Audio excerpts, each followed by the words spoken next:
चलिए next class start करते हैं हम। Next topic section 11, 12, 13 charitable trust, religious trust जो हम टॉपिक कर रहे थे उसकी अगली क्लास एनोनिमस डोनेशंस। हेडिंग डालिए anonymous donation.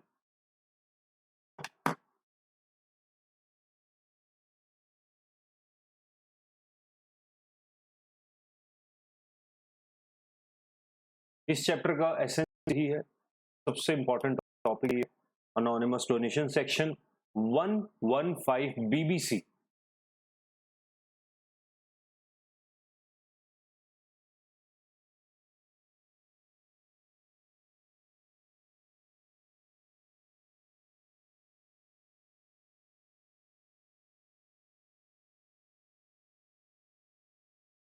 Very difficult, important for exam, आता है, इस बार आया था।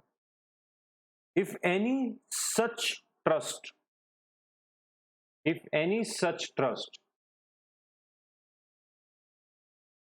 has received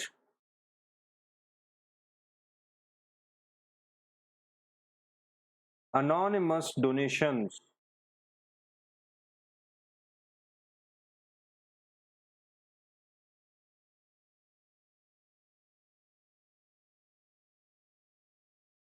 if any such trust has received anonymous donations, in that case such income is taxable at 30%.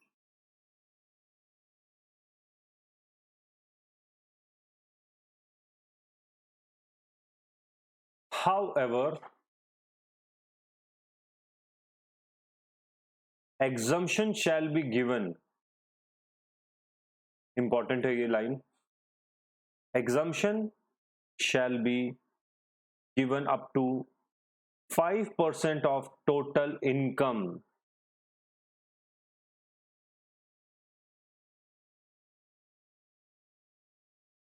or rupees 1 lakh,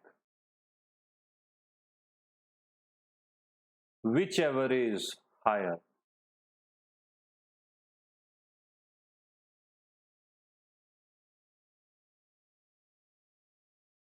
ध्यान से सुनो, anonymous donation अगर आपको मिलता है, जिसको हिंदी में बोलते हैं गुप्त दान, नाम नहीं बताया हुआ, उस पर कितना टैक्स लगता है सर? उस पर लगता है आपका 30%।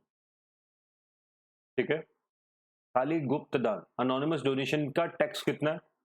30%। अगर नॉर्मल डोनेशन मिला है आपको, उसका कितना है सर? नॉर्मल मिलता है जो अभी तक हम कर रहे थे 85% स्पेंड वाला, वो उस पर लागू होता है, वो हम कर चुके हैं।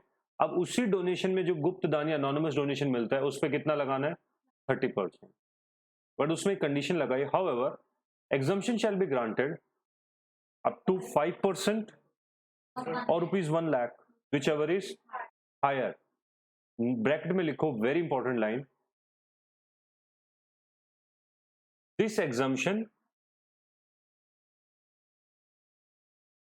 is granted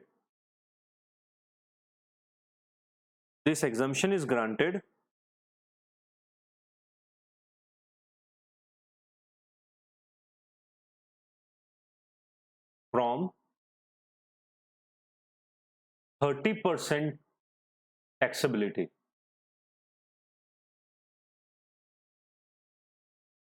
That is, amount will not chargeable at 30%, rather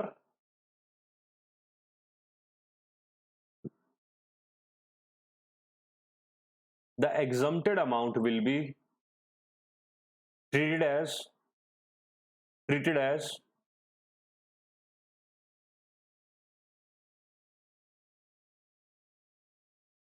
normal income of trust.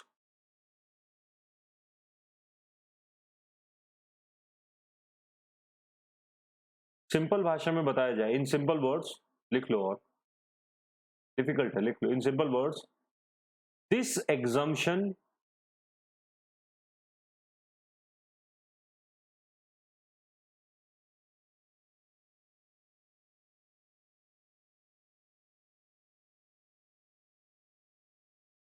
is not from income tax liability, income tax liability की एग्जम्पशन नहीं मिल रही है आपको। ये किस चीज की मिल रही है बेटा? खाली आपको rather it is exemption, rather it is exemption from higher rate of 30% to normal rate.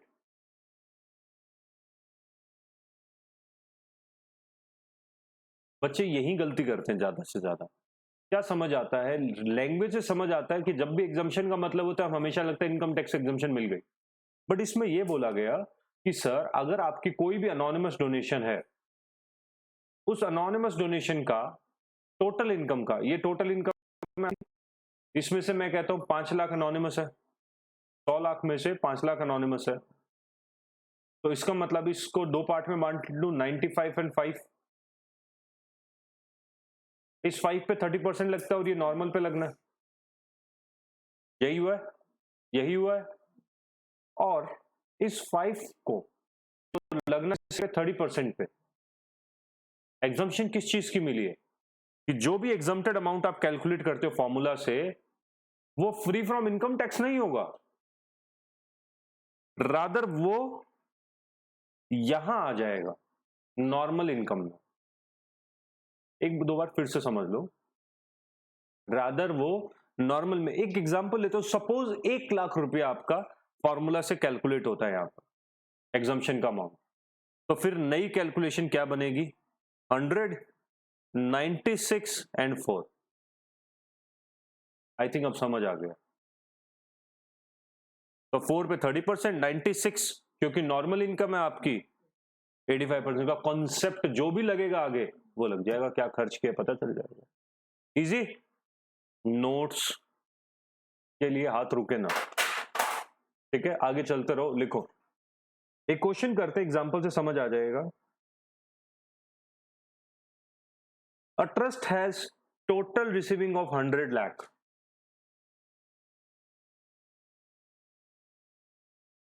One crore, out of which anonymous donations are 10 lakh.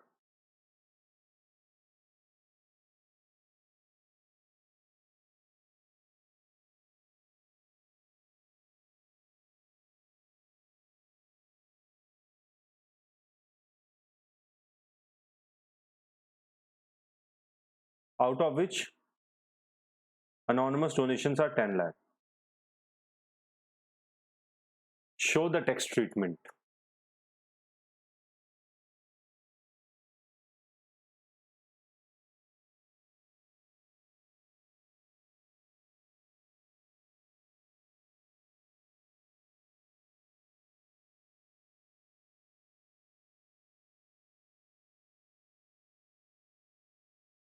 Sir anonymous donation पे फॉर्मूला क्या लगता है?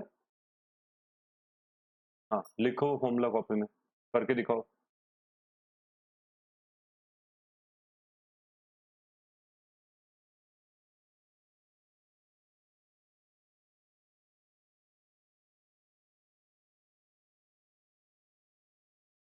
कॉपी मत करो।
आंसर आया किसी को?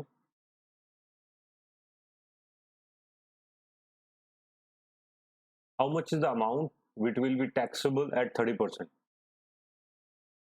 30% पे कितना लगेगा? और सिंपली मुझे ये बताओ 85% कितना आएगा?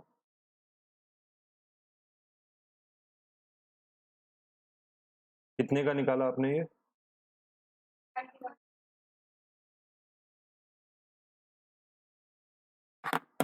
देख लो इधर, कॉपी मारना है जिनको। देखो 100 टोटल, 90 लाख और 10 लाख में डिवाइड कर दिया। 10 lakh is anonymous donation and 90 lakh is normal. Answers, हमें इसमें तो कुछ करना ही नहीं था। आंसर क्या है? Formula is 5% of total amount और ₹1 lakh whichever is higher. So मैं फुट कर देता हूँ फिगर्स इसमें। 5% of total amount, total amount है मेरा 100, 100 लाख का 5% होता है 5 लाख और ₹1 lakh whichever is higher. तो मेरा आ गया आंसर 5 लाख। क्या होगा 5 लाख का? ₹5 lakh will be exempt from higher taxation to normal taxation. यही होगा, ₹5 lakh will be exempted from higher to normal. समझ आया? लास्ट नहीं है तो सो रहे हो एक तो।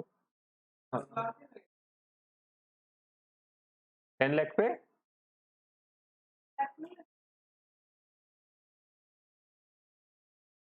10 लाख पे क्या लिखा है ये? मैंने इसीलिए इसको कैपिटल वर्ड में लिखा है। और आपके फॉर्मूला में क्या वर्ड लिखा हुआ है? देखो क्या लिखा है, पूरी लाइन बोल के बताओ। टोटल इनकम, टोटल का या खाली अनोनिमस लिखते हैं वहां पर? टोटल लिखा है ना, कर लो वहां पर स्टार मार लो, गलती करेंगे। ठीक है, अनोनिमस का नहीं, अगर गलती करते हो तो फिर से लिख लो ब्रैकेट में, अनोनिमस का नहीं लेना है हमें यहां पर। लिख लो नॉट ऑफ अनोनिमस, टोटल लेना है मुझे यहां पर। किसका सही गया अभी तक? Who has done correct? Only one student.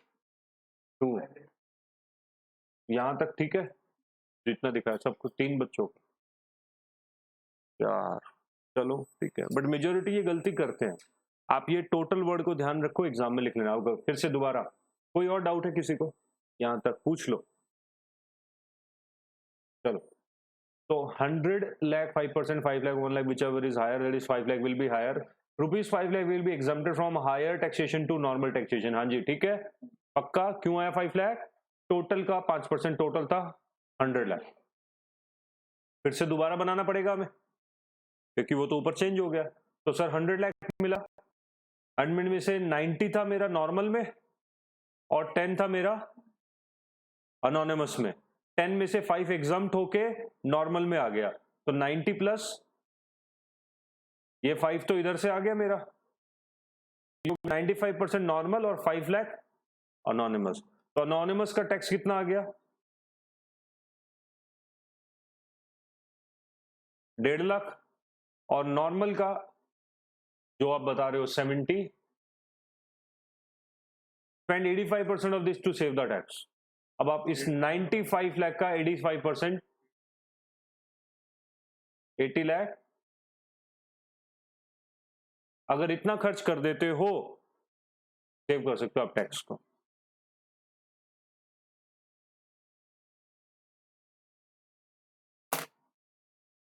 कोई सवाल है किसी को?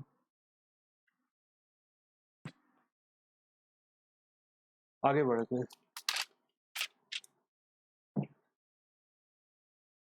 नेक्स्ट,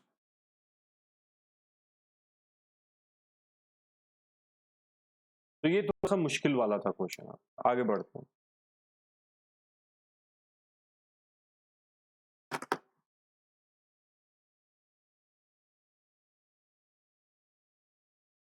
नोट, अब थ्योरी है खाली।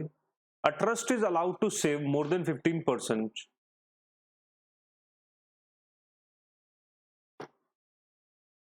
15% से भी ज्यादा वो सेव कर सकता है, but after taking permission from department. More than 15%, more than 15 मतलब 15 कहां से आया, तो 85% का balance, but after taking permission from the department.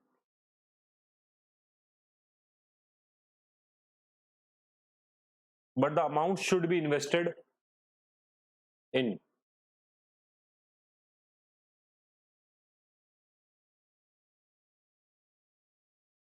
bank, post office, government securities, land, building, etc. मतलब इस तरीके की चीजों में आपको डिपार्टमेंट बोलेगा कि भाई इसमें लगाओ आप पैसा, तो वहां लगा सकते. नेक्स्ट, वैसे कभी भी एग्जाम में पूछा नहीं जाएगा कि सेविंग्स मैक्सिमम कितने सालों तक कर सकते हो. 2 साल तक तो अलाउड है. मैक्सिमम कितने सालों की इस अकाउंट, ये जो ऊपर बैंक बैंक लिखा है आपने, इनमें सेविंग्स कितने साल तक रख सकते हो आप, लिख लो. The saving can be made for maximum 5 years. But ये एग्जाम के लिए कभी नहीं पूछा जाएगा, प्रैक्टिकल लाइफ का कॉन्सेप्ट.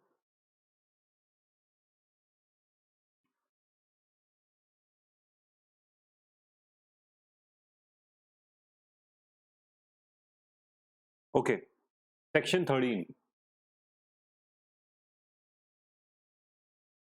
ना लैंड बिल्डिंग, हाँ इसमें अगर स्पेंड करते हो आप, हटाना पड़ेगा. Next, trust is not allowed to spend any amount for the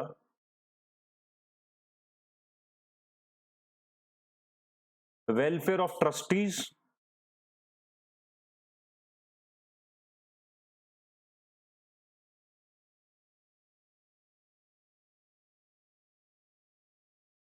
etcetera. मतलब इंटरनल लोगों के लिए कभी भी खर्च नहीं कर. वेलफेयर ऑफ ट्रस्टीज और देयर रिलेटिव एक्सेट्रास.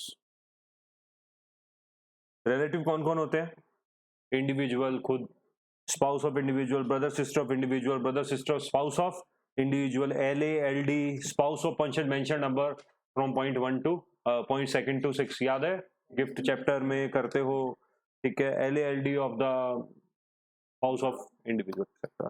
ठीक है.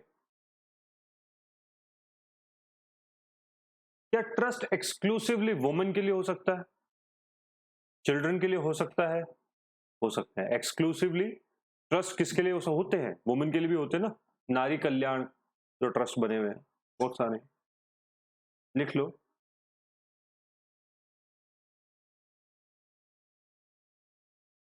ट्रस्ट में बी एक्सक्लूसिवली फॉर वुमेन और चिल्ड्रन एक्सेट्रा. वुमेन, चिल्ड्रन और schedule caste, schedule tribe etcetera.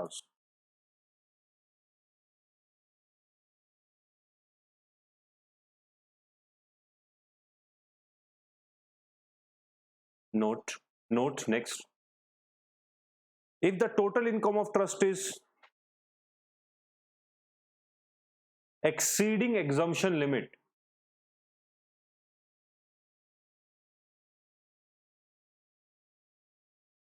then trust should file ROI and also audit is required.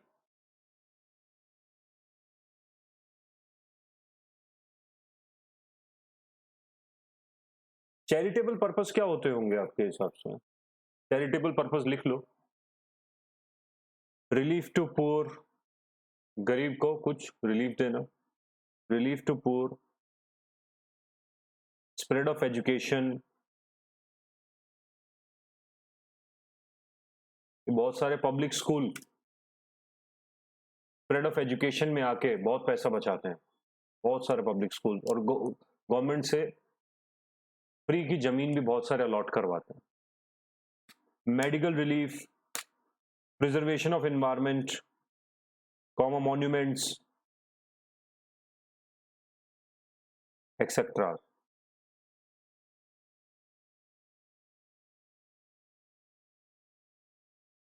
Next heading डालिए, section 13A assessment of political party.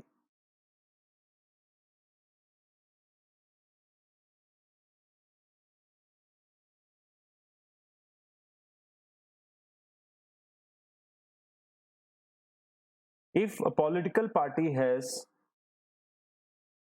income under the head house property,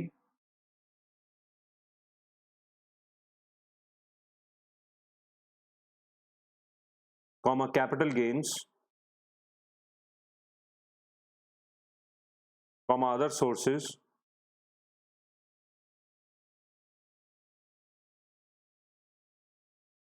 it shall be exempt from income tax.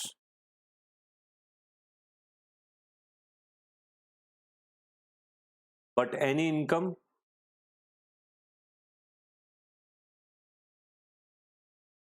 under the head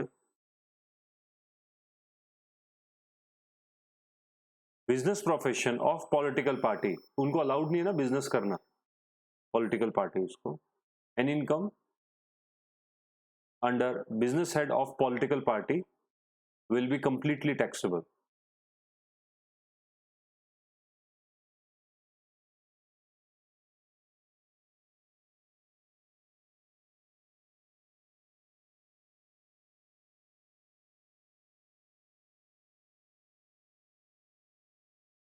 section 13B 13B income of electoral trust shall also be exempted from income tax.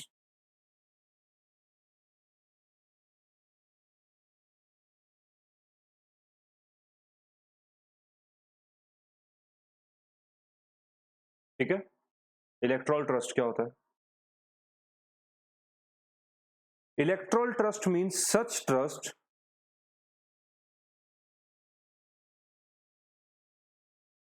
which donate